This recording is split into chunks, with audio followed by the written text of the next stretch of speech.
Ikaw nga, mama mo. Yung nanal sa ilong, parang tayo ng kambing eh. At least, mama ko maganda. Eh mama mo, hindi naman maganda eh. Sobrang puti na mukha, parang clown. Oo nga, Makmak. Mama mo hindi marunong mag-makeup. Parang nasupsum sa arena. Hoy, Jimmy, wag kang makisali dito ha.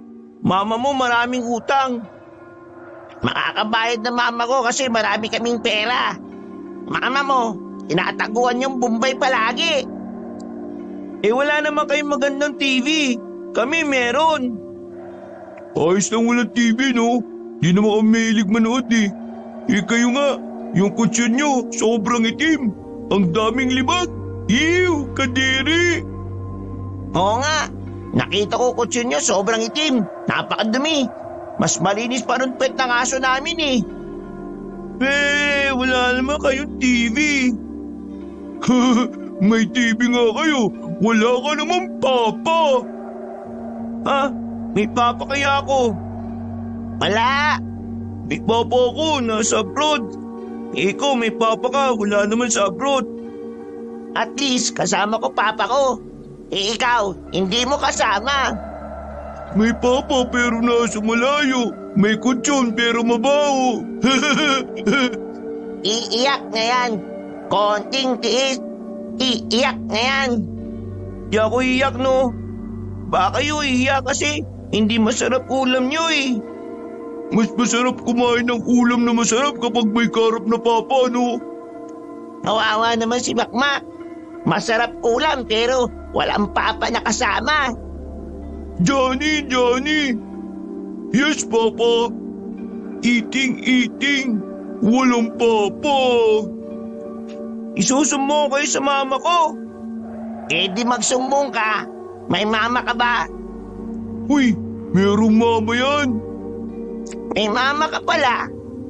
Hindi ko kayo mapapatawad. Ipapakulong ko kayo sa pulis. Pulis ang tito ko, no? Blah, blah, blah, blah! Iyak! Awawa yan eh. Hindi na nakapagsalita pa ang batang si Makmak dahil sa lakas ng pangaasar sa kanya ni Jomart at Jimmy. Umiyak na lamang ito dahil wala na rin itong maisip na pangasar. Halos sumakit ang tiyan ng magkaibigan dahil sa kanilang ginawa. Hindi nila inakala na iiyak sa kanila si Makmak. Nasanay kasi sila na mas malakas pang mamikon si Makmak noon. Pero nung sandaling yon, nakakuha sila ng tamang pang-asar laban sa isa pang bata. Hindi naman talaga likas na bully si Jomart at Jimmy. Sa katunayan, sila ang madalas na nabubuli sa kanilang lugar. Pero dumating na rin talaga sa punto ang dalawang bata na gusto na lang din nilang lumaban. Dahil sa pagiging maitim ni Jomart, madalas siyang maging tampulan ng tukso. Isa na si Makmak sa numero 1 pasimuno para kutsain siya. Pero wala nang pakialam si Jomart. Hindi niya kailanman kinahihiya ang kulay niya. Dahil taas noon niyang pinagmamalaki na siya ay lehitimong Pilipino. Si Jimmy naman, katamtaman lang naman ang kulay. Ang kaso nga lang, payat na talaga noon pa ang bata. Madalas siyang ting-ting kung tawagin. Nakakatanggap ito ng panunokso kahit pa mula sa mga nakatatanda sa kanya. Anila, sa sobrang payat daw ni Jimmy, kayang-kaya na nitong ilaga ng ulan. Ang mga kapintasan ng siyang nagbuklod sa kanilang dalawa. Naging magkaibigan sila dahil madalas na sila lang din ang ginagawang katatawanan. Sabi sa'yo, Jomart eh. Hanggat hindi tayo lalaban, hindi titigil ang mga nangungutya sa atin. Tingnan mo si Makmak. Iyak, di ba? Oo, pero kailangan pa rin natin mag-sorry kay Makmak. Masama pa rin yung sinabi natin sa kanya, no? Hindi dapat mag-sorry din siya. Dahil lagi niya tayong inaasar, no? Uy, naku. Yan na lang nga natin siya. Basta tayo, ginawa lang natin yung dapat. Nang sa ganun eh, hindi na niya tayo guluhin pa, no? O sige. Jomart, uwi muna ako sa amin ha. Magagabi na rin eh. Baka hanapin na ako ni Mama. Ako rin. Uwi muna. Baka kutusan na naman ako ng kuya ko eh. Nag-apir pa ang dalawang bata bago tuluyang umalis. Kailan lang nagkakilala ang dalawa. Pero dahil sa mga kaparehong interes ay madaling naging malapit sa isa't isa si Jimmy at Jomark. Pag-uwi ni Jomark sa kanilang bahay, hinabutan niya ang kanyang kuya Jopel sa kanilang maliit na sala. Nanonood yun ng palabas sa sira-sira nilang TV. May hawak itong yosi sa kabilang kamay habang kumukuha naman ng isang kamay nito ng mani sa platito. Oh, saan ka galing? Sa labas po. Alam kong galing ka sa labas. Ang sinasabi ko, saan sa labas? Sa daan lang po. Pinagtitripan mo ba ako, Jomark, ha? Hindi naman po. Sinasagot ko lang naman yung tanong niyo eh. Halika nga rito. Dali, lumapit ka. Umanter na naman ang takot sa kalooban ng batang si Jomark. Takot na takot talaga siya sa kanyang kuya sa tuwing magtataas ito ng boses. Palagi niyang naaalala ang mga sandaling binugbog siya nito noong nakaraang lasing ito. Marahas na inabot ni Jopel ang tenga ng bata saka piningot ng malakas. Kapag tinatanong kita na maayos, sasagot ka na maayos, ha? Naintindihan mo? Opo, naintindihan ko po. Aray. Ako lang ang natitirang pamilya mo, Jomark. Kaya umayos ka, ha? Kapag ako nagsawa sa'yo, pababayaan na lang kita eh. Sige, kuha mo ako ng pagkain sa kusina. Bilisan mo, nagugutom ako. Natatarantang tumakbo ang 9 na taong gulang na bata sa kanilang magulong kusina. Pag-angat niya ng takip ng kaldero, wala namang laman ng mga yon. Puro buto na lamang ng manok na umaalingasaw na ang naroon. Kinakabahan siyang bumalik sa kanyang kuya. Bagya pang nanginginig ang kanyang kamay. Kuya, wala na pong pagkain sa kusina. Eh di kumuha ka ng pera sa bag ko. Bumili ka sa palengke at magluto ka. Nakahinga ng maayos ang bata. Kumuha siya kaagad ng pera at saka dali-daling lumabas ng bahay. Sa murang edad, marami nang alam na gawaing bahay si Jomark. Mula nang mamatay ang kanilang nanay, siya na ang nagsisilbing tagaluto. Tamad kasi ang kanyang kuya Jopel. Ang alam lang nito ay magtrabaho. Pag-uwi, hihilata at iaasa sa bata ang lahat. Mabuti na lang, madaling natuto si Jomark sa kanyang ina. Bagay na napapakinabangan niya nang sila na lang ni Jopel ang magkasama. Pagdating ng palengke ay agad siyang namili ng isda. Alam na rin niya kung ano ang mga ihahalo doon.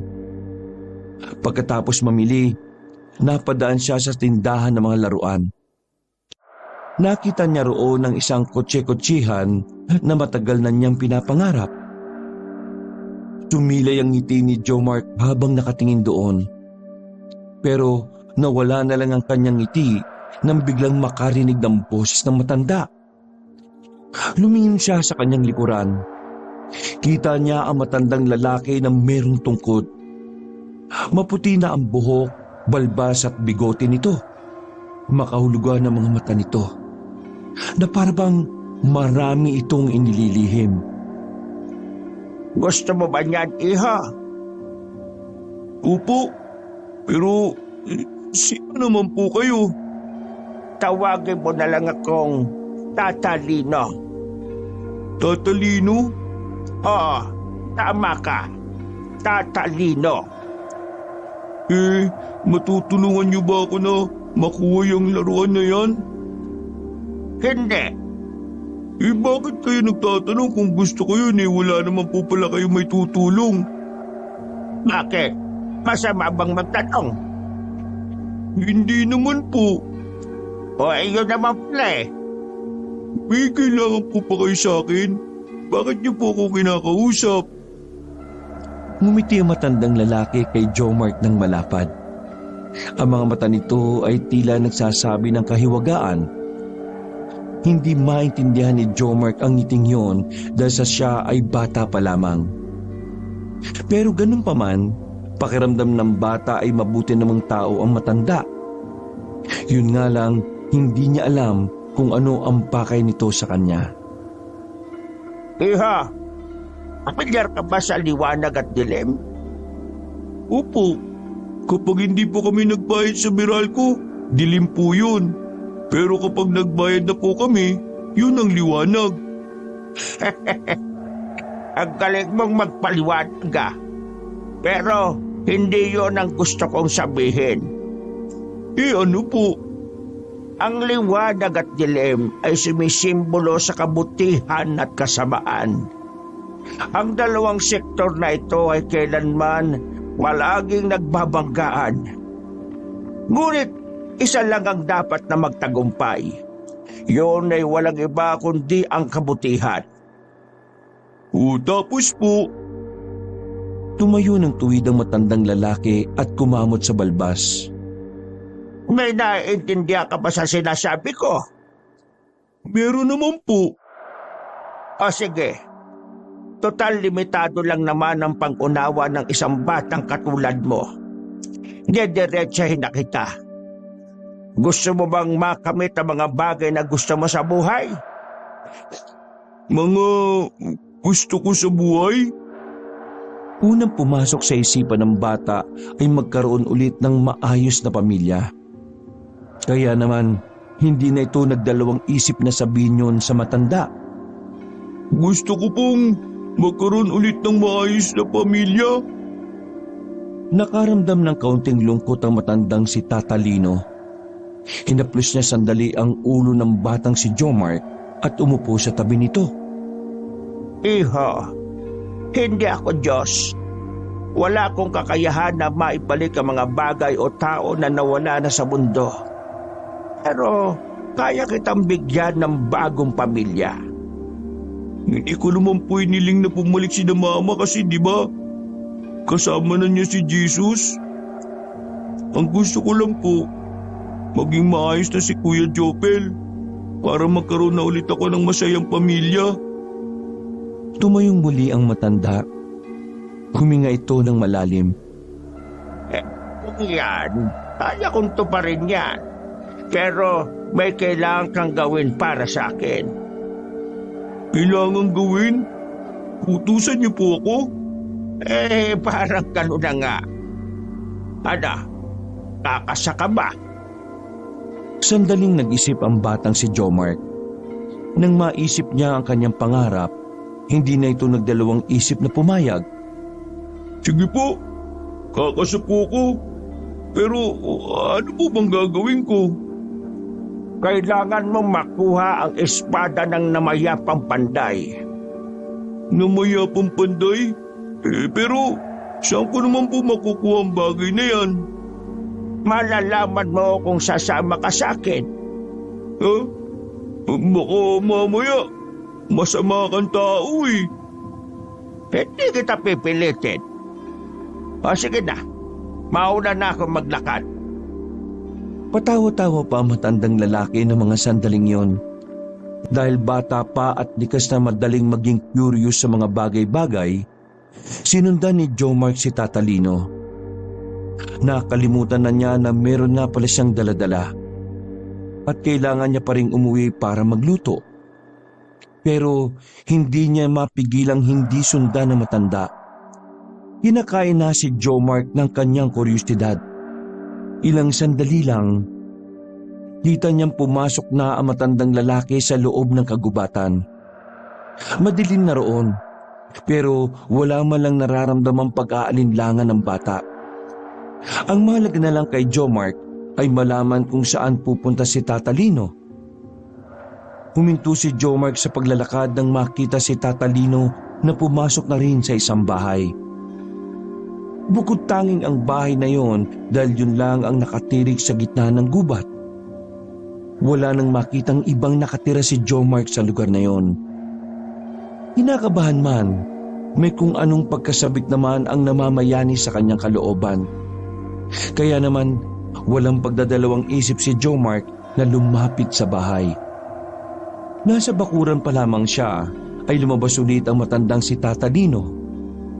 Sinasabi ko na nga ba Susunod at susunod ka rin dito. Ano bang mga sasabihin nyo at bakit po kailangan dito pa? Ngumiting muli ang matanda. Wala lang. Gusto ko lang. Mawalang galang na po, Lolo, pero baliw po ba kayo? Aba, loko to ah. Huminga ng malalim ang matanda at muling hinimas-himas ang kanyang bigote. Sandali itong umiling bago muling nagsalita. Ang espada ng dating Panday ay nasa kamay ng isang mayamang negosyante dito sa ating baryo. Ninakaw niya ito sa Panday para ilagay sa kanyang tinuturing na museo. Kailangan makuha natin yon. Dahil kung hindi, makagamitin yon ng negosyante sa masamang gawain. Paano ko naman po makukuha yun? Bata lang naman po ako. Bakit hindi po kayo ang kumuha? Mas matanda kayo sa akin. Dahil mas maghihinala sila kung ako. Madali akong mahuhuli. Isa pa, matanda na ako. Mabagal na akong kumilos. Kaya nga kailangan ko ng isang batang katulad mo. May malasakit sa kapwa, mabait, mabuti, masipag, makatao, at mapagmahal na bata. Hindi nyo na po ko kailangang bulahin, Lo. Nandito na po ako para tulungan kayo. Ang kailangan ko lang po malaman, paano ko po magagawa ang pinagagawa nyo? Huwag kang mag-alala, batang paslit. Meron akong ipagkakaloob sa iyo para magawa mo ng matagumpay ang iyong magiging misyon. Ano nga po? May kinuha ang matanda na maliit na baol. Bubuksan na sana niya yun nang makaramdam sila na parang bukod sa kanila, meron pang tao ang naroon. Naririnig nila ang mga kaluskos na nagmumula sa halamanan. Tumayo ng tuwid ang matanda habang hawak-hawak ng mahigpit ang tungkod nito. Kung sino man kayo, lumabas kayo dyan! Kung ayaw niyong matikman ang galit ng matandang gwapa! Parang hindi naman po. Hoy, makisama ka na lang. Nilapitan ni Tata Lino ang halamanan. Tinutukan nito ng tungkod kung sino man ang naroon. Ilang sandali lang, nagulat na lang si Jomark nang biglang lumabas mula roon ang batang si Makmak. Nagsalubong ang kilay ni Tata Lino at Jomark. Po, si Makmak po yan. Teka, Makmak, bakit ka nandito? Sinundan mo ba kami? Nakita kita naglakad ng mag-isa kaya sinundan kita. Hoy, ikaw, alam mo ba kung anong lugar ito? Kayo po ang taga rito. Kayo po nakakalam. Pilosopo po talaga yan, Tata Lino. Masama rin po ang ugali. Ganun ba? E di, humanda ka ngayon sa akin. Hindi man lang nakitaan ni Tata Lino ng takot ang batang si Makmak. Seryoso lang itong nakatingin sa kanila. Narinig ko po ang lahat ng pinag-usapan ninyo. Gusto ko rin pong hanapin ang espada ng Panday katulad ni Jomark. Aha! Isang batang may mabangis na mukha pero may pagkukusa.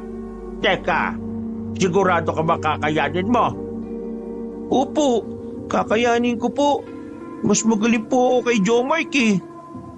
Kung ganon, ikaw at ikaw ay magiging magkasama. Kapag nagawa ko po ang pinagagawa ninyo, gusto ko pong tuparin din ninyo ang hiling ko. Hiling? Sige, anong hiling mo? Hiling ko po sana, umuwi na si Papa dito sa Pilipinas para maging makakasama na kami ulit. Inaasar kasi nila akong walang papa eh. Napahimas na naman sa balbas ang matandang si Tata Lino. Oy, sige. Akong bahala sa hiling mo. Paano? Sisimulan ko na ang pagbibigay ng maaari niyong magamit para makuha ang espada ng... Nasama rin ako! Ay, Diyos ko, Angelo! Ano ba yan? Nagulat si Tata Lino at Jomark nang lumabas din mula sa halamanan si Jimmy. Pero masaya si Jomark dahil kasama niya rin ang kanyang kaibigan. Oh, bakit ka nandito? Ikaw kaya, bakit ka rin nandito? Sinundan ko si Jomart. Sinundan din kita. Mapihira namang mga bata ito, oh. Ang sakit nyo sa box. Pero hindi bale. Mas marami, mas maganda. Gusto ko rin pong sumama para makuha ang espada ng panday. Pero tuparin nyo rin po sana yung hiling ko. Sige. Ano ba yung hiling mo? Hiling ko sana magkaroon na ng maayos na trabaho ang mama ko. Biglang tumalo na matandang si Tatalino sa ibabaw ng lamesa at parang siraulong tumingala sa itaas. Nakalahad pa ang mga kamay nito sa ere. Diyos ko! Ang mga batang ito ay mahal ang kanilang mga pamilya. Kaya naman, tulungan niyo silang mapagtagumpayan ang misyon na aking ibibigay. Tatalino, ano bang nasa loob ng baul na yan? Bumaba ang matanda at saka binuksan ang baul.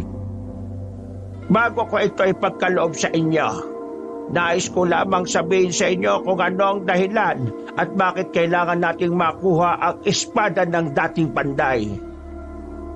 Huminga ng malalim ang matandang lalaki at saka umiling sandali. Nakatingin lang ito sa ibaba na parang nalulungkot. Ang espada ng panday ang siyang sandata na makakapatay sa pinuno ng mga aswang. Tama kayo sa narinig. Ang mga aswang ang makakalaban natin. Ang mga aswang ay nagbabalak ng maghasik ng kagunduhan sa ating probinsya. Sasakupin nila ang bawat baryo. Bababangis sila. Nakakatakot. Kumakain sila ng tao. Pumapas lang din sila ng mga batang katulad ninyo. Nakatanga at walang emosyon ng tatlo habang nakatingin kay Tatalino. Nagsalubong naman ang kilay na matanda. Nagtataka kung bakit wala man lang reaksyon ng tatlo kahit sinabi na niya kung ano ang makakaharap nila. Teka. Hindi ba kayo natatakot sa aswang? Hindi po. Lagi po namin napapanood sa Magandang Gabi Bayan yan eh. Iba ang totoong aswang kumpara sa palabas. Pero hindi bale. Ang mahalaga mukha kayong matapang. Pero ito ang tatandaan ninyo. Ang aswang ay mabangis. Wala silang sasantuhin. Kaya bago pa sila makapanggulo, kailangan makuha na natin ang espada ng panday. Kailangan yung pumasok sa mansyon ni Don Swangit. Swangit po talaga pangalan niya? Huwag ka nang magtanong. Basta hindi siya gwapo. Naglakad ang matanda palapit sa kanila. May hawak-hawak na ito sa palad nito. Tanggapin niyo ang mga agimat na ito. Ang kulay pula ay ibibigay ko sa iyo, Jomart. Ikaw ang magiging leader sa inyong tatlo. Itong kulay asul naman ay ibibigay ko sa iyo. Anong pangalan? Jimmy po. Asul lang sa iyo, Kimi. Jimmy po. Ito namang kulay dilaw ay sa iyo ko ibibigay. Makmak po. O sige, makmak. Iyon na ito. Huminga ng sobrang lalim ang matanda at bumuga ng hangin sa harapan ng tatlong bata. Amoy na amoy ng tatlo ang pagiging bulok ng bagang ni Tatalino. Iyon na lamang ang natitirak mong agimat. Gagana ang mga yan sa oras na malagay ang buhay nyo sa panganib. Gamitin nyo sa tama ang mga agimat na yan. Hindi ang gagana kung sa kasamaan nyo gagamitin. Tatalino, kailan kami magsisimula? Bukas ng gabi. Kailangan nyo nang makuha ang espada ng panday. Kaya isuot nyo na mga kwintas na yan ngayon. Sabay-sabay na isinuot nila Jomart ang kwintas na may pendant na bato. Nakangiti pa sila nang akalain na kulang magkaroon ng ganon. Ang hindi nila alam, isang mabigat na misyon ang kanilang tinanggap. Tawa ng tawa naman si Tatalino dahil sa wakas may makakatulong na rin sa kanya para makuha ang dapat makuha kay Don Swangit. Naglalakad na pabalik ang tatlo nang biglang huminto si Jomark at Jimmy. Sabay nilang tinitigan si Makmak na parang hinuhusgahan nila ito. Sabihin mo nga sa akin. Kaya mo ako sinundan kanina kasi may bala kang makasama, no? Wala. Napaisip lang naman ako kung bakit ka pupunta sa gubat. Kung ganun, bakit ka pa nakisali sa amin? Kahit kaming dalawa lang ni Jimmy, ayos na kami. Para matupad ang hiling ko. Para hindi nyo na ako asarin na walang papa. Parang matanda na kung magbuntong hininga si Jomark. Ganon din si Jimmy. Dinibdib mo pala talaga yun? Pasaran lang naman natin yun eh. Kahit na, gusto ko pa rin umuwi si papa kasi wala na akong makakasamang magulang. Uy, huwag kang umiyak dito. Nasa gubat pa tayo, uy. Baka marinig ka ng aswang. Tinakpan ni Jimmy ang bibig ni Makmak. Mga ilang sandali lang, narinig nilang tila may mabangis na hayop na umaangil mula sa kung saan. Sabay-sabay na umupo ang tatlong bata. Nakikiramdam sila sa kanilang paligid. Ano yun? Aswang na yata yun eh. Anong gagawin natin? Huwag kayo maingay ha. Tingnan natin kung ano makikita natin. Nanatili lang na nakaupo ang tatlo sa gilid ng mga halamanan. Dahan-dahan silang sumilip nang maramdaman nilang merong naglalakad. Naglalaki ang mga mata ng tatlo nang mapansin na may isang nilalang na mahaba ang hita at braso. Maliit ang ulo at merong malapad na pakpak. Naglalakad yun na parang merong hinahanap. Pabulong na nag-usap-usap ang tatlong bata. Anong klaseng nilalang yan? Parang aswang nga. Aswang nga yan. Di ba ganun yung sa TV? Naramdaman na lamang ng tatlong bata na parang bahagyang uminit ang suot nilang kwintas. Sinyalis yun na nasa panganib ang kanilang buhay. Ang galing! Gumagana na ang agimat! Anong magaling dun? Ibig sabihin lang nun, pwede tayo mapahamak. Kailangan na natin umalis dito. Hindi natin kakalabanin yan. May ubo ka ba sa utak? Wala tayong dalang satdata, no? Kung ayaw nyo, ako ang lalaban. Uy, huwag ka nga pabida-bida dyan. Kita mo ng aswang yan, kakalabanin mo mag-isa. Saka na tayo lumaban sa aswang kapag nakausap na ulit natin si Tata Lino. Kailangan natin humingi ng sandatas na kanya, no? Hinintay na lamang nilang makalis ang aswang na yon. Nang tuluyan na yung makalayo, inakala nilang makakaligtas na sila. Pero hindi pa man sila nakakalayo, ay bigla na lang dumating ang aswang. Humarang yon sa kanilang daraanan. Binuka pa nito ang pakpak para mas lalo silang makadaan. Yan na nga ba sinasabi ko sa inyo eh. Joe Mike, leader ka, di ba? Anong gagawin natin? Anong gagawin? Hindi tumakbo! Nagilaan pa ng mga damit at short ang tatlo para lang makipag-unahan sa takbo. Lumipad naman ng aswang sa ere habang sinusundan sila. Pagbagsak ng aswang sa kanilang harapan, nakuha na nito si Makmak. Dinakma ng aswang si Makmak sa damit at saka itinaas sa ere. Sa puntong yon, saka pa lamang nakaramdam ng takot ang mga bata. Pero hindi nagpatinag si Jomark. Hoy! Bitiwan mo yung kasama namin! Mawa ka dyan! Walang papa yan! Ako rin, wala akong papa kasi patay na! Kaya ako harapin mo! Tumakbo si Jomark palapit sa aswang. Buong pwersa nitong hinugot ang lakas at tila nilagay niya yon lahat sa kanyang kamao.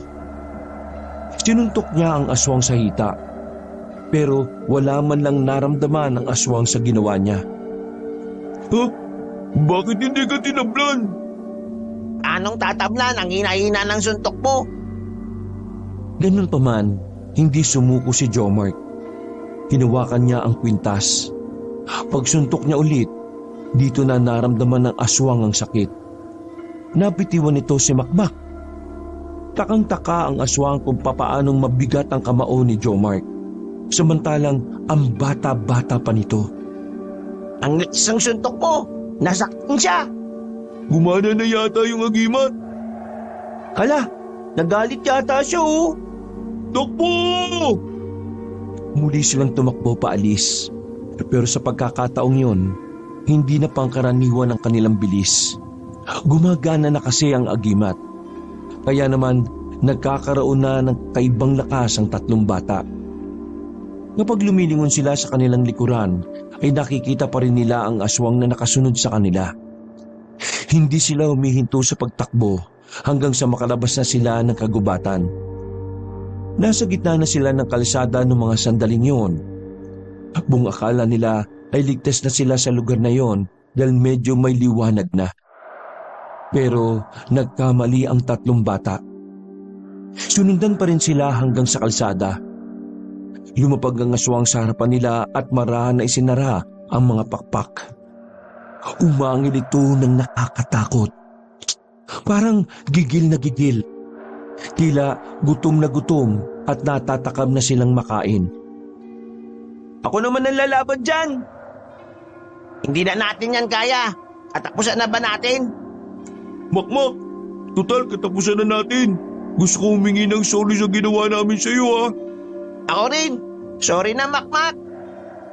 Sorry din kasi lagi ko kayong kinukutya dati. Naghawak-hawak na lamang ng kamay ang tatlong bata. Pinikitan nila ang kanilang mata at tuluyang tinanggap ang kanilang magiging katapusan. Pero bago makalapit sa kanila ang aswang, nagulat na lamang sila nang biglang dumating si Tata Lino. Gamit lamang ang tungkod nitong sanga ng puno, pinagpapapalo nito ang aswang. Walang nagawa ang aswang sa sunod-sunod na paghataw ni Tata Lino. Nakaramdam naman ng paghanga ang tatlong bata. Nakangangalang at parang nanunood lang ng pelikula. Hindi mo ako matatalo, aswang ka! Pinalo ulit ni Tata Lino ang aswang. At sa pagkakataong yon, ay napilitan na lang yung umalis at lumipad palayo. Kumusta kayo? Nasaktan ba kayo tatlo? Ang galing mo, Tata Lino. Ang galing mo po. Bakit hindi na lang po ikaw ang kumuha ng espada ng panday? Eh di, hindi na niya tutuparin yung hiling natin. Bilisan niyo lang makauwi sa inyo. Delikado sa gubat. Delikado sa kahit saan. Lalo pa ngayon, mukhang nagpaparamdam na ang mga aswang. Sige na, uwi na. Nung mga pagkakataong yon, hindi makapaniwala si Jomart sa lahat ng kanyang nakita. Nasabi niya sa kanyang sarili na gusto niya ring maging katulad ni Tata Lino. Gusto niyang maging mahusay nang sa ganun kakayanin na rin niyang lumaban sa mga aswang. Nang makarating na sila sa kanilang strito, biglang naalala ni Jomart na magluluto pala siya dapat. Hawak-hawak pa rin niya ang pinamili niya, kaso nga lang butas na ang plastik at bawas-bawas na ang karne. Yari ako dito kay Kuya Jopel. Ulong na lamang niya sa kanyang sarili. Papasok pa lamang si Jomart sa kanilang bahay, nakaabang na agad ang kanyang kuya na kulang na lang ay umusok na ang ilong sa sobrang galit. Agad na inabot ng binata ang malambot na tenga ni Jomart at hinila papunta sa kusina. Saan ka ba galing? Inutusan lang kitang bumili ng makakain kanina. Anong oras ka na bumalik? Gutom na ako. Visit ka talaga oh. Pasensya na kuya. May nangyari lang kasi. May nangyari? May mangyayari talaga sa'yo ngayon. Dahil inis na ako sa'yo. Alam mong may pasok ko mamaya. Wala ka pang nilulutong pagkain? Kinuha ni Jopel ang isang patpat sa ilalim ng katre. Walang pagdadalawang isip nitong hinataw yon sa batang si Jomart. Iyak ng iyak ang bata habang lumalatay ang patpat sa balat. Pero wala siyang magawa kundi ang hayaan na lamang ang lalaki sa ginagawa nito. Tama na po. Wala ka talagang magandang dinudulot sa akin. Aray ko po. Ano ha? Kuya nga. Inuna mo pang gumala ha? Natigil na lamang ang pamamalo ng lalaki nang biglang tumunog ang cellphone nito. Agad yung kinuha ni Jopel at sinagot ang tumatawag. Tila gumuguhit sa buong katawan ni Jomark ang hapdi ng bawat latay. Habang nakatingin siya sa kanyang kuya, narinig niyang may kausap ito sa trabaho. Pagkatapos, tumingin sa kanya ng masama si Jopel at agad na nagpalit ng damit. Ayusin mo buhay mo ha. Kung ayaw mong palayasin kita dito, hugasan mo lahat ng hugasan dyan. Visit to. Sige na, alis na ako. Lutuin mo pa rin yan dahil kakain ako pag uwi ko. Tumango-tango na lamang si Jomark sa takot na makatikim ulit siya ng pananakit mula sa kanyang nakatatandang kapatid. Nakahinga na lamang na maluwag ang bata nang makitang lumalabas na si Jopel ng bahay. Kahit masakit pa ang katawan, niluto pa rin ng batang si Jomark ang kanyang pinamili. Pagkatapos ay nagmukmok na lamang si Jomark. Sa kakaiyak ay hindi na niya namalaya na nakatulog na pala siya. Umaga na nang magising si Jomark. Mabilis siyang bumangon sa pag-aakalang nakauwi na si Jopel. Pero wala pa rin ang binata. Agad siyang kumuha ng pera sa bag ni Jopel para ibili yun ng almusal. Habang naglalakad patungo sa bakery, nakasalubong niya ang kaibigan na si Jimmy. Natataranta ang mukha nitong nagsalita. Uy, Jomark, alam mo na ba yung nangyari? Ha? Nangyari? Ang alin? Yung isang tanod sa barangay, si Mang Roque. O bakit? Anong nangyari kay Mang Roque? Hindi siya, yung anak niya. Ha? Anong nangyari sa anak niya? Inaswang raw kagabi. Winakwak daw ang tiyan, kinuha yung bata. Tapos, namatay yung nanay. Ibig sabihin lang nito, tama si Tata Lino. Nagpaparamdam na nga mga aswang. Kailangan na talaga natin makuha yung espada ng panday. Nasaan ba si Makmak? Puntahan natin siya. Babalik tayo kay Tata Lino. Hingi tayo sa kanya ng sandata. Kukunin na natin ang espada ng panday mamayang gabi. Agad-agad na tumakbo ang dalawang bata patungo sa kinaroroonan ni Makmak. Pagdating nila roon, naabutan nila si Makmak na pinapalo ng ina nito. Nakaramdam ng awa si Jomark at Jimmy. Kaya naman, kahit na natatakot sila, ay hindi sila nagdalawang isip na lumapit at tawatin ng ginang. Aling Emma, tama na po yan. Kawawa naman po si Makmak. Aba, sino ka namang kulay-uling ka? Bakit ka nakikialam dito? Umalis kayo rito! Hindi po tama ang ginagawa niyo eh. Hindi po dapat kayo nananakit ng bata. Kawawa naman po si Makmak. Hindi ko kailangan ng opinion ninyo. Umalis kayo rito! Baka pati kayong dalawa'y paluin ka! Makmak, halika na. Hayaan mo na yung mama mong pangit na yan. Hinila ng dalawa si Makmak. Wala namang nagawa si Aling Emma. Dali-dali silang tumakbo palabas ng bakuran. Nang makalayo, ay saka lamang sila huminto sa gilid ng kalsada. Bakit niyo ginawa to? Kasi kaibigan ka namin. Oh, huwag kang iiyak ha. May gagawin pa tayo mamayang gabi. Alam mo na ba, may biktima na yung aswang. Ang mabuti pa, pumunta na lang tayo kay Tata Lino. Mabilis na nagtungo ang tatlong bata sa kinaroroonan na matanda. Saktong-sakto naman na naabutan nila si Tata Lino na nakatunga nga lamang sa kung saan. Napukaw lang ang atensyon nito nang lumapit na sila Jomark. Inilapag ng matanda ang iniinom na tsaa sa lamesa. Lumapad agad ang ngiti nito. Tata Lino, nabaltaan niyo na ba yung tungkol sa biktima ng aswang? May buntis na inatake ang aswang. Oo, kumalma lang kayo mga bupwit.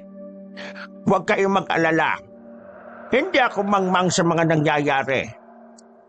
Tata Lino, kukunin na ba namin mamaya yung espada ng panday?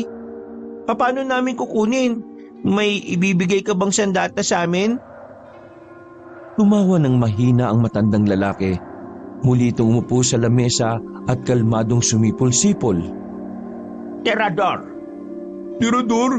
Anong gagawin namin sa tirador? Yun ang gagamitin nyo mamaya pagpunta sa mansyon ni Don Swangel. Yun na rin ang gagamitin nyo sakaling may makaharap kayong aswang. Kumamot ng ulo ang tatlong bata. Hindi sila makapaniwala na yun pala ang ibibigay sa kanila na matanda. Ang tumatakbo kasi sa isipan nila Jomart ay makakahawak na sila ng baril. Pero dahil masyado pa nga silang bata, tirador na lang muna ang magagamit nila. Ngunit hindi basta-basta ang tirador ay papagamit ko sa inyo. Dahil ang mga magiging bala doon ay binabad sa bawang at asin. Akala namin magandang sandata magagamit namin, hindi pala. Sayang. Iiling-iling ang tatlong bata. Pero wala rin naman silang nagawa kundi ang tanggapin na lamang ang ginawang tirador ni Tata Lino. Mabilis na lumipas ang mga oras. Sumapit na rin ang kinagabihan. Hindi na nagsayang ng sandali ang tatlong bata. Dala ang tigi-isang bag na may laman na kung ano-ano ay lumarga na rin sila. Buo ang loob nila Jomart. Walang kaalam-alam ang mga ito kung ano ang dadatnan nila sa mansyon. Ang tanging nasa isipan lang nila ay mahanap ang espada ng panday. Ano bang klaseng mapa ito? Di ko naman maintindihan. Ako na nga, hindi ka kasi nag-aral ng maayos eh. Tiningnan ni Makmak ang sketch ng mapang ibinigay ni Tata Lino. Napangiwi na lang din ito dahil mas magulo pa yon sa kinahig ng manok. O di ba? Hindi mo rin maintindihan? Oh, huwag na kayo magtalo. Alam ko naman kung saan ang mansyon na yun eh. Alam mo? Paano mo nalaman? Ang sabi ni Tata Lino, sa likuran lang yun ng baryo Magmayaw.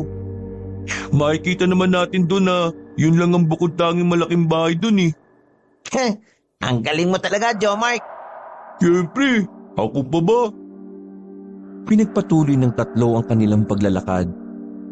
At pagkatapos lang ng halos kalahating oras, nakita na rin nila ang sinasabing mansyon sa likod ng baryo Magmayaw. Napapanganga pa sila dahil bukod sa malaki, maliwanag din ang bahay na yon. Puno ng ilaw sa bawat paligid. Bagay na naging mahirap para kay Jomart kung papaano sila makakalapit doon nang walang nakakakita sa kanila. Grabe, ang laki ng bahay. Siguro, maliligaw tayo dyan kapag pumasok tayo. Yun din ang problema ko eh. Paano tayo makakapasok kung ganyan kaliwanag? Makikita tayo ng mga bantay. Alam ko na. May naisip ka bang paraan? Gamitin natin yung agimat para maging invisible tayo. Pwede ba yun, Jomart? Bakit hindi natin subukan? Sabay-sabay na hinawakan ng mga bata ang kanilang kwintas. Pumikit pa sila na parang alam kung ano ang kanilang gagawin. Ilang segundo lang ang nakalipas, sabay-sabay din silang dumilat at tiningnan ang isa't isa. Di naman tayo naging invisible eh. Baka kaya natin nakikita ang isa't isa kasi tayo-tayo rin naman ang invisible. Huh? Hindi kita maintindihan. Sinasabi ko lang na kapag invisible ka, makikita mo rin yung invisible na tao. Subukan na lang kaya natin para malaman natin kung totoo ang naka-invisible tayo. Tara, lapit tayo sa gate. Tingnan natin kung makikita tayo ng mga bantay. Paano kapag nalaman natin na nakikita pala nila tayo? Di, sabihin natin kunwari na mamalimos lang tayo. Ang galing mo, Makmak.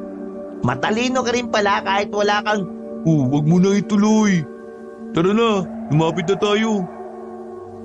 Kaswal lang na naglakad ang tatlong bata. Nagkunwari sila ng mga batang parang walang kamuwang-muwang. Pero ang totoo, iisa lang ang tumatakbo sa utak nila. Ang espada ng panday. Nang makalapit na sa tapat ng gate, hindi man lang sila tiningnan ng dalawang gwardyang nasa gilid. Kaya nung una, akala nila ay totoong hindi sila nakikita. Nang papasok na sila ng gate, bigla na lang sumigaw ang isang lalaking gwardya. Ay, mga batang dugyot! Huwag kayong papasok kung ayaw niyong gawin ko kayong palaman sa siopaw mga lintik kayo! Nagmamadaling umatras ang tatlo. Napapailing na lamang sila dahil hindi naman pala gumagana ang kanilang pagiging invisible. Hindi naman tayo naging invisible eh. Peke naman yata itong agimat na bigay ni Tata Lino.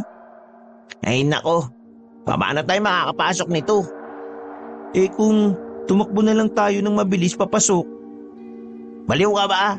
Tingin mo hindi tayo abulin ng dalawang yan? May naisip na akong paraan. Nakikita niyo yung sasakyan na yun? Tiradurin natin yun hanggang sa mabasag na yung salamin. Kapag narinig ng dalawang gwardiya yun, tsak, lalapit sila ron. Pagkakataon na natin para makapasok tayo sa loob. nag-appear pa silang tatlo dahil sa naisip ni Jomart na paraan. Muli silang pumweso sa di kalayuan. Nilabas na nila ang kani-kanilang tirador. Kumuha sila ng bato sa gilid-gilid at saka sinimulang patamaan ng sasakyan sa gilid. Nakakailang bira pa lamang sila ay nabasag na agad ang salamin ng sasakyan. Kagaya ng inaasahan ng mga bata, umalis sa gate ang dalawang gwardya. Hindi na nagsayang pa ng sandali sila Jomart. Nagmamadali na silang tumakbo palapit sa gate. Habang abala ang mga gwardya sa paghahanap kung sino ang bumasag ng salamin, nakapasok na sila sa loob ng bakuran ng mansyon. Nagmamadali silang nagtago sa likuran ng isang kotse na nasa garahe. Sinuyod nila ng tingin ang paligid. Wala silang nakikitang kung sino man roon. Tahimik at wala rin silang naririnig na nag-uusap sa loob. Nasisiguro ko merong daan sa likuran. Tara, subukan natin dun. Maingat na naglakad sila Jomart. Parang sobrang gaan ng kanilang paa kaya hindi naririnig ang bawat tapak nila. Pagdating nila sa likuran ng mansyon, nakita nga nilang may daan doon. Pero may nagbabantay sa gilid ng pinto. Sinimulan nilang lumapit habang nakangangapang natutulog ang bantay.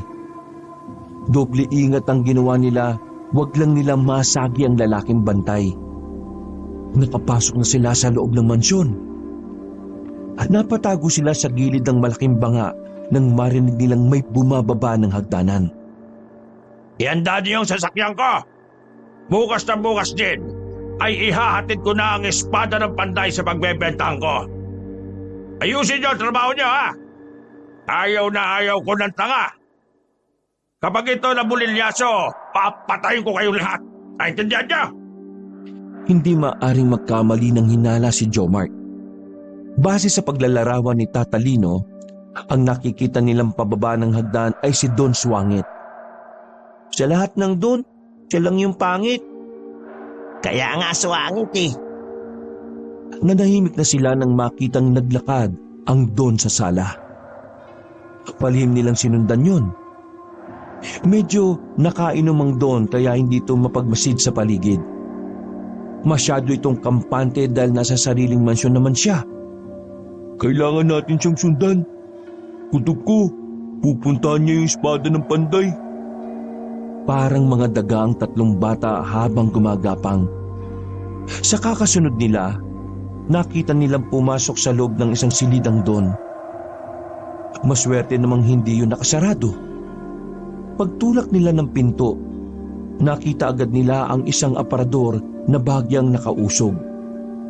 Pagsilip nila, nasipat nila ang pintuan sa likod nito.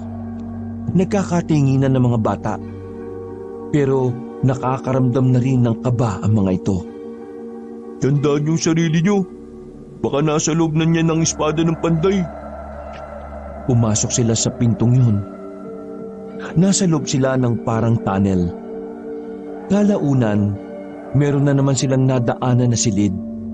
Pagsilip nila sa loob, kita nila si Don Swangit na kinukuha ang isang espada sa loob ng parihabang salamin. Nanlalaki ang mata ni Jomart dahil sa magkahalong pagkasabik at kaba. Pero mas lalong nagulat si Jomart nang makita niya kung sino ang kasama ng Don sa loob. Nobel, ikaw ang pinagkakatiwala ko sa lahat, ha? Alam mo kung gaano kahalaga itong espada na ito. Ikaw ang papatay sa mga aswang. Kaya marami ang nagtatakang kumuha nito. Bukas ng gabi, kung sakaling mamatay ako at kunin ito, gawin mo ang lahat para mabawi ito. Malaki-laking pera ang mawawala sa akin kapag nabulilyaso tayong bukas. Masusunod o, Don Swangit. Hindi makapaniwala ang batang si Jomart nang makita niya ang kanyang kuya na naroon. Gulong-gulo ang kanyang utak sa mga pagkakataon na yon. Maging ang kanyang dalawang kaibigan ay hindi rin maintindihan kung ano ang nangyayari. Jomart, bakit kausap ni Don Swangit yung kuya mo? Tatay niyo ba si Don Swangit? Kaya pala pare-pareho kayong Manahimik ka nga. Hindi ko alam kung bakit magkasama sila. Pero masama ang pakiramdam ko. Kaya kailangan na muna natin magtago. Hintayin na lang natin sila makaalis. Gumilid ng tatlong bata. Halos 5 minuto lang silang naghintay sa labas. Mga ilang sandali lang, nagtaka sila nang si Jopel na lamang ang nakita nilang lumabas ng pinto. Napansin nila ang hawak-hawak nitong mahabang bagay na nakatakip lang ng mahabang tela. Uy, ano yung dala ng kuya mo? Teka, yun yung espada ng panday ah. Nakita nila ang paglitaw ng hawakan ng espada. Kaya naman hindi na nagdalawang isip pa si Jomart na harangin ang kanyang kuya. Gulat na gulat ang binatang si Jopel nang lumitaw si Jomart kasama ang 2 bata. Napatigil yon at nanlalaki ang mga mata. Habang si Jomart ay ibinuka pa ang mga kamay para hindi makadaan si Jopel. Hoy, Jomart! Anong ginagawa mo ritong siraulo ka? Bakit ka nandito? Ikaw ang dapat kong tanungin ng ganyan, kuya. Bakit ka nandito? Bakit kayo magkausap ni Don Swangit? At saka, bakit mo hawak-hawak ang bagay na yan, ha? Yan ba yung espada ng dating panday? Paano mo nalaman ang tungkol dyan? Nakikinig ka siguro kapag may kausap ako sa cellphone, ano? Kasi, kailangan din namin yan, kuya. Bigay mo sa amin yan. Anong ibigay? Eh kung sipahin kita dyan, nang malaman mo kung anong sinasabi mo. Ano bang gagawin mo dyan? Gagamitin mo ba yan laban sa mga aswang? Pinagsasabi mo. Umalis na nga kayo sa daraanan ko. Baka pagsisipahin ko kayo dyan.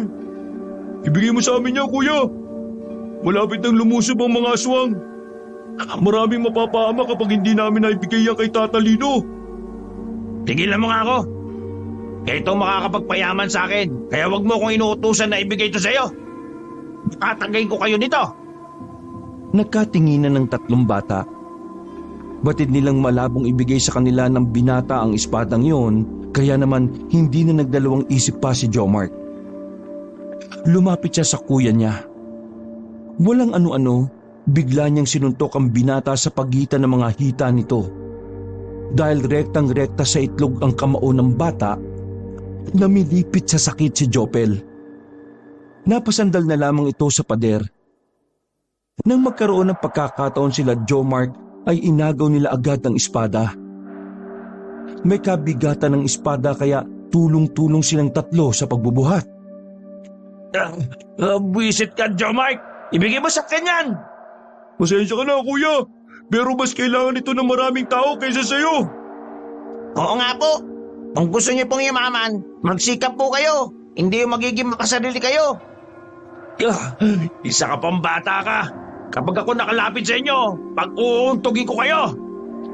Pasensya ka na lang. Kasi hindi ka makakalapit. Napakasakit kasi ang mapayagan eh. Kuya, alis na kami, ha. Pasensya ka na kung lagi kitang binibigyan ng sakit ng ulo. Kapag nagkita na tayo sa bahay, tatanggapin ko ang parusa ko. Sa ngayon, uunahin ko po muna maraming tao. Dahil paparating na po ang mga aswang eh. Sige kuya, paalam na. Hoy, teka lang. Akin na yan, buisit! Wala nang nagawa pang binatang si Jopel lang tuluyan ng tumakbo ang 3. Buong akala nila Jomart ay magiging maayos ng lahat kapag nasa kanila na ang espada. Pero hindi nila alam na may nakaabang pala sa kanilang kamalasan. Sa may gate, naroon ang ilang tauhan ni Don Swangit. Nakatumpok ang mga yon kaya alam nilang malabong makadaan sila roon. Malas naman, oh. Sino ba may balat sa petsa inyo, ha? Wala akong balat sa puwet ha. Tayo sa puwet, pwede ba? Ew, baho. Wala rin naman akong balat sa puwet eh. Bakit kayo sa akin nakatingin? Nagtago na muna ang 3 sa halamanan. Sandali silang nag-iisip ng paraan kung papaano sila makakaalis ng mansyon nang walang makakakita. Napadako ang tingin ni Jomark sa pader. May kataasan yon kung kaya't alam nilang mahihirapan sila roon. Kailangan natin na mapapatungan. Ayun! Nakita nila ang drum sa may di naman kalayuan. Habang abala ang mga gwardya sa tapat ng gate, nagmamadali na silang lumapit sa drum. Napangiti pang tatlo nang malamang wala yung laman. Hindi naman kabigatan ng drum dahil hindi naman yun metal. Hinaya nilang buhatin ng drum papunta sa pader. Wala na silang sinayang na pagkakataon. Nauna nang sumampa si Jimmy, sumunod naman si Makmak.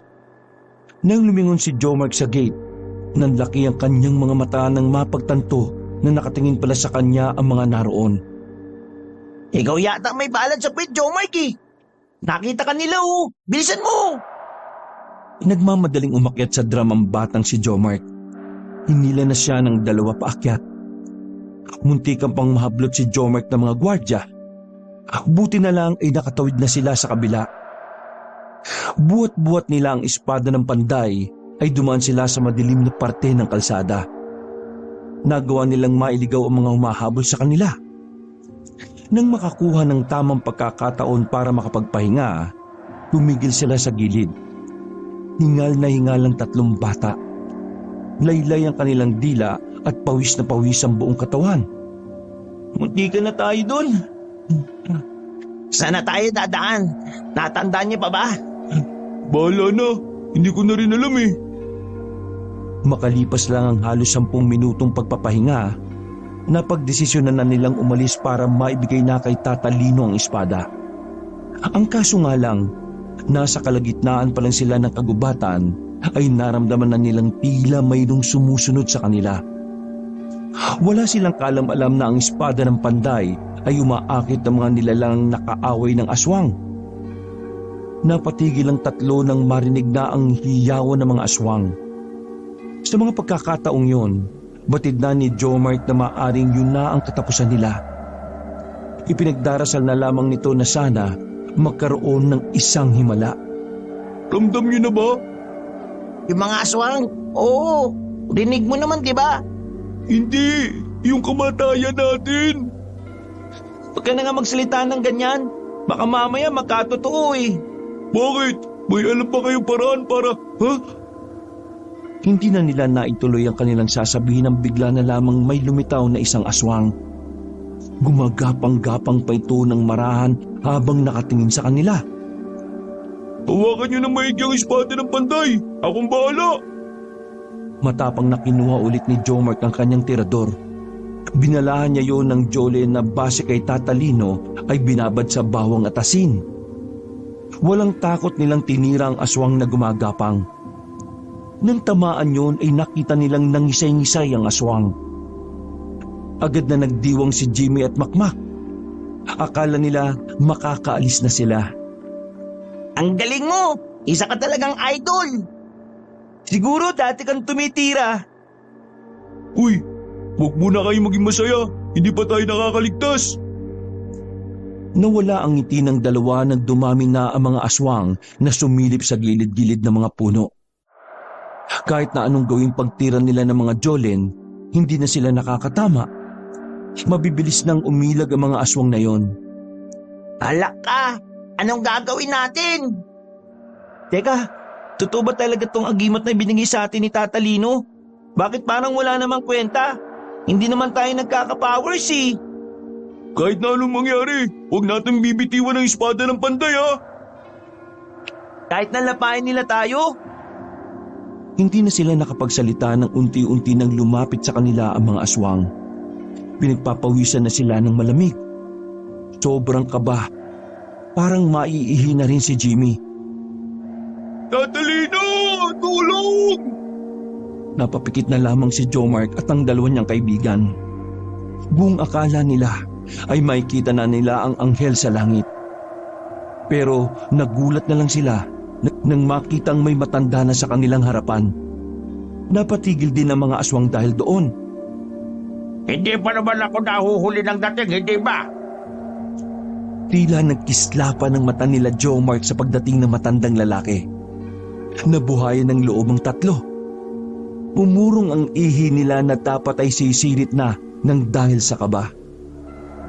Napayakap na lamang sila sa hita ni Tata Lino. Good job mga bugwet! Ngayon, gagawin ko naman ang parte ko bilang tagapangalaga ng espadang yan! Sandali lang, Tata Lino. Akala ko ba ibibigay natin yan sa Panday? Oo, ibibigay natin ito sa Panday. At ang Panday ay walang iba kundi ako. Kaya akin na!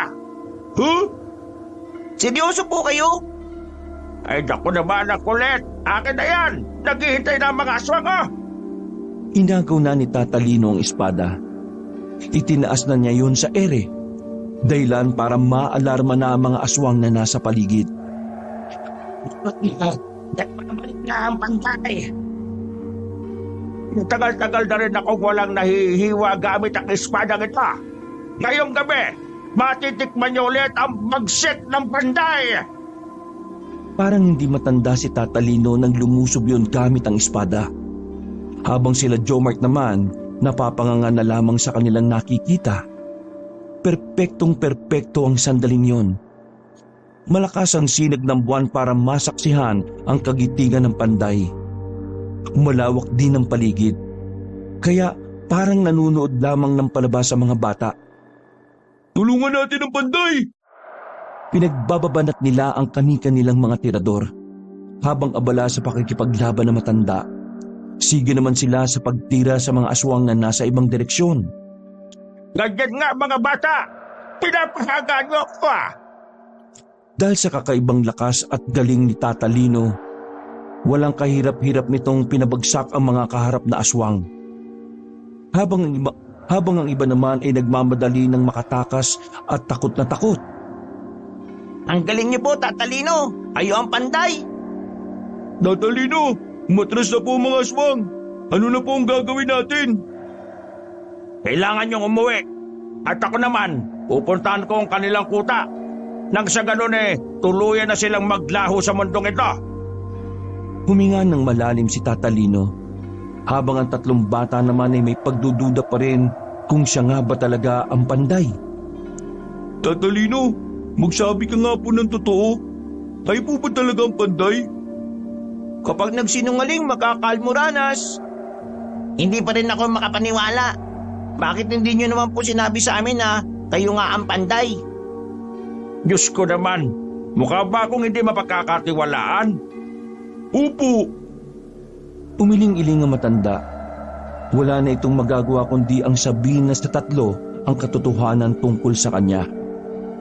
O sige na, ikukwento ko na sa inyo. Umupo si Tata Lino sa isang puno na putol.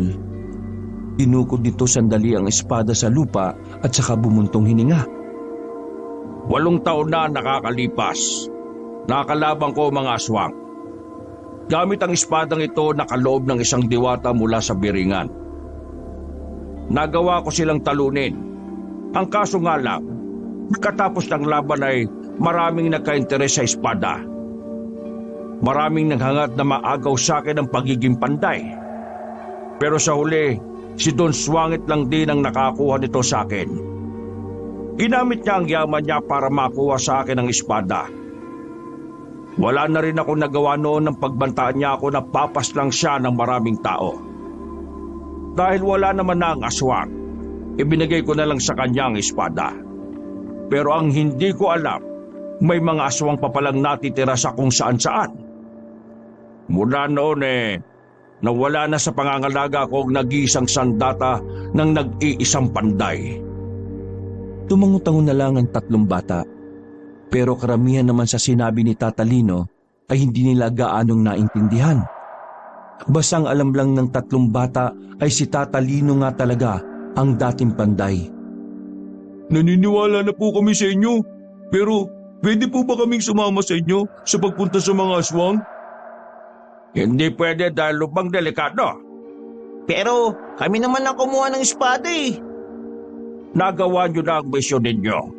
Oras na para ako naman ang gumawa ng parte ko. Kapag natapos ko na ang problemang ito, magiging ligtas na ang baryo. Matutupad na rin ang inyong mga hiling. Tingin ko, tama si Tata Lino. Wag na tayong sumama.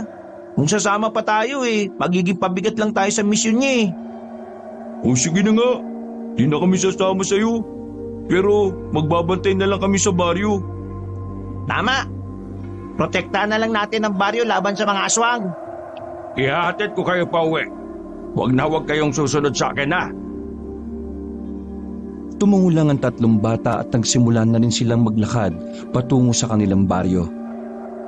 Nang masiguro na matanda na ligtas na sila Jomart doon, umalis na rin yon dala ang espada nito.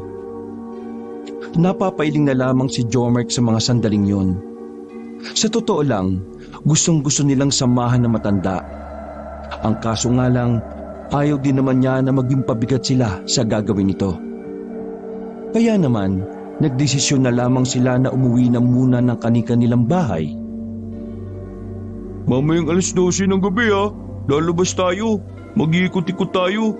Puprotektahan natin ang ating baryo. Naintindihan niyo ba? Sumaludo pa ang dalawang bata na parang mga sundalo ito. Pagkatapos, kanya-kanya na rin silang lakad palayo. Bumuntong hininga na lamang ang batang si Jomart. Batid niya na kapag naabutan niya ang kanyang kuya sa kanilang bahay, paniguradong malilintikan siya rito. Ilang hakbang na lang ay nasa tapat na siya ng bahay nila. Lumalakas ang tibok ng puso ni Jomart. Nung oras na yon, inihanda na niya ang kanyang sarili. Nilakasan na lamang niya ang kanyang loob. Kahit pa sa labas pa lang, nararamdaman na niyang naroon na si Jopel. Ang lakas ng loob mong umuwi ng bahay Ikaw Isang malakas na sampal ang natanggap ni Jomart mula sa kanyang kuya. Sumubsob pa siya sa sahig. Napakawalang kwenta mo talagang bata ka. Pera na! Naging bato ba? Dahil sa inyong mga hinayupa kayo. Sabihin mo nga sa akin, nasaan ang espada ng Panday? Ituro mo sa akin dahil hinihintay na ako ng bayar ko sa bayan. Taksa na! Wala na sa amin, kuya. Nakitatalino na ang espada ng Panday. Ha? Wala na sa inyo? Sinong tatalino sinasabi mo? Si Tatalino po. Siya ang nagmamay-ari ng espada. Siya po ang Panday. Ay nako, wala akong pakialam kung para saan ang espada na yan at kung sino ang tatalino na yan. Bawin mo ang espada! Ibigay mo sa akin na makapunta na ako sa bayan. Yun ang makakapagpayaman sa akin. Kuya, maniwala ka. Wala na talaga sa amin ang espada. Kinuha na siya ng tunay na nagmamay-ari. Kuya naman, hayaan niyo na po sa Panday ang espada. Gagamitin niya yun para protektahan ng mga tao at para paslangin na ang mga aswang. Manahimik ka! Wala akong pakialam sa mga tao, no? Ang gusto ko, yumaman. Pero dahil sa'yo, mukhang hindi na matutuloy yun. Wisit ka. Kaya ngayon, matitikman mo ang galit ko. Halika! Aray ko, kuya, masakit po! Hinila ni Jopel ang bata palabas ng kanilang bahay. Nang nasa bakuran na sila ay kumuha ang binata ng 2x2. Nanginginig si Jomart nung oras na yon. Papaluin na sana siya ng kanyang kuya nang biglang dumating si Don Swangit na kasama ang mga tauhan nito. Nanlaki ang mata ni Jopel. Lalong-lalo na nang tutukan nito ng baril ng mga tauhan ng Don. Saan ang espada ng Panday? Sinapak ng Don si Jopel. Pagbagsak nito, agad na dumukot ng baril si Don Swangit at itinuto kay Jopel. Hindi mo itinuro kung saan. Ipupatpat sa ulo. Kinakabahan na si Jomart sa mga sandaling yon. Na baka yun na pala ang huling sandali na makakasama niya ang kanyang kuya. Kaya naman, Nasa akin, binenta ko na! nakatingin ang binata sa bata. Para pang sinasabi ni Jopel na huwag aaminin kahit na anong mangyari. Ganon, di mamatay ka na lang. Babarilin na sana ng Don si Jopel sa harapan ni Jomart, pero bigla na lang may mga sumulpot na aswang sa paligid. Pinaglalala pa ang mga tauhan ng Don. Nagkaroon ng putukan ng mga sandaling yun. Pagtingin ni Jomart, halos napapalibutan na sila ng mga aswang. Maging si Jopel ay napaupo na lang din sa lupa at walang magawa. Gulat na gulat ito ng isang iglap lang, malalagas agad ang mga kasama ng Don. Nakita ni Jomart na aatake na ang isang aswang kay Jopel, pero agad na binanat ng bata ang kanyang tirador. Binalaan niya yun ng Jolen at saka pinatama sa ulo ng aswang. Tara na kuya! Umalis na tayo! Sa pilitang hinila ni Jomart ang kanyang kuya. Dali-dali silang pumasok sa loob ng bahay at dumaan sa likuran. Habang ang Don naman wala nang nagawa kundi tanggapin na lamang ang kanyang kamatayan. Sabi ko naman sa'yo kuya aatake na ang aswang. Ang kulit mo kasi. Ako pa makulit ha. Sa likod ka na lang kuya. Ako bahala sa mga aswang. Yari sila sa tirador ko. Bigla na lamang naglabas ng baril ang binata. Tirador ang putik. Yabang nitong tukmol na to. Eto, baril oh. Binaril ni Jopel ang isang aswang na papalapit na sana sa kanila. Sinundan pa yun ng binata ng putok nang nasa kalsada na sila. Pagtingin nila sa paligid, nakakagulo na ang buong baryo. Naririnig na nila ang mga taong sumisigaw, umiiyak at humihingi ng tulong. Hoy, sabihin mo nga sa akin, ano ba talaga nangyayari? Akala ko isa lang ang aswang na nakita ng mga tanod. Mabang kwento kuya. Pero ayon sa panday na si Tata Lino, matagal ng balak ng mga aswang ang magasik ng lagim. Pero buti na lang, naibalik na namin ang espada ng panday sa kanya. Kaya hindi na tayo dapat mabahala. Wala akong pake. Basta pag natapos tong gulong to, ibalik mo sa akin ang espada. Huh? Bigla na lang may lumitaw na aswang sa gilid nila. Munti ka nang makalapit yung kay Jopel, buti na lang ay mabilis na tinira ni Jomart ng tirador. Tumingi ka kaya sa paligid kuya. Tumakbo na ang dalawa para maghanap ng pwedeng masasakyan paalis ng baryo. Hindi na rin kasi sila basta-basta makakalabas. Bawat kalsada sa daraanan nila may mga aswang nang nakatambay. Nagtago ang dalawa sa likuran ng poste nang makitang may mga aswang na nagkukumpulan sa ibabaw ng bubong. Kailangan pa naman nilang dumaan doon dahil sa direksyon na yon ang malapit na daan papunta sa terminal. Ang kaso nga lang, sa kagustuhan nilang makalagpas doon, agad naman silang nakita ng mga aswang na nasa likuran nila. Dinakma ng aswang ang batang si Jomart. Napitiwan na nito ang hawak-hawak na tirador. Kuya! Ang panga talaga nito, buwisit. Binaril ni Jopel ang aswang na humihila sa bata. Mabuti na lang din ay asintado ito kaya agad din itong nabitiwan. Takot na tumakbo si Jomart palapit sa kanyang kuya. Kahit na nakawala siya sa isang aswang, napalibutan naman sila ng iba pa. Kainis talaga. Buwisit talaga. Hindi ako papayag na dito ako mamamatay. Kinalipit uli ni Jopel ang gatilyo. Ngunit sa kasamaang palad ay wala na pala itong bala. Dito na gumuho ang mundo ng binata. Ganun na rin si Jomart. Wala na. Linis na tayo. Tata Lino! Ang magiting na panday! 15 segundo lang matapos sumigaw ni Jomart, biglang lumitaw ang isang matandang lalaki. Mabilis nitong inatake ang mga aswang. Walang kahirap-hirap nitong napatumba ang 4 na malapit sa kanya. Dahil sa pagdating ni Tata Lino, dumistansya ang mga aswang ng bahagya. Tila nag-alangan ang mga yun na lumapit. Pasensya na kung medyo late na naman. Inuna ko pa kasi mga nasa ibang parte ng baryo eh. Kapag napaslang ko na itong natitira, ang pinunong aswang na lamang ang kailangan kong iligpit. Napangisi si Jopel sa pinagsasabi ni Tata Lino. Tila nababaduyan ito kung papaano ito magsalita. Ikaw pala yung panday na sinasabi nitong tiyanak kong kapatid ha? At ikaw naman ang naging daan para makabalik sa akin ang espada ko. Maraming salamat, binatang mainitin ang ulo. Pero bago tayo mag-usap, kailangan ko munang unahin ang mga salot na ito. Jomart, watch and burn! Tata Lino, watch and learn po yun. Pasikat, mali-mali naman. Ay, whatever! Pumorma na si Tatalino. Nang makakuha na ng tiyempo ay tumakbo ang matanda sa mga aswang. Sabay-sabay na umatake ang mga aswang sa kanya. Pero hindi kapani-paniwala na nagagawa nitong makailag. Sa katunayan, si Tatalino pa ang nagkakaroon ng kalamangan pagdating sa opensa. Bawat kasi malalapitan na matanda, bigla-bigla na lang din tumutumba at nangingisay. Wala pang 1 minuto, nasa lapag na ang mga aswang. Ni hindi man lang pinagpawisan si Tatalino. Aminado naman si Jopel sa sarili na pambihira nga talaga si Tatalino. Habang si Jomark naman, tuwang-tuwa at bilib na bilib sa mga kilos at galaw ni Tatalino.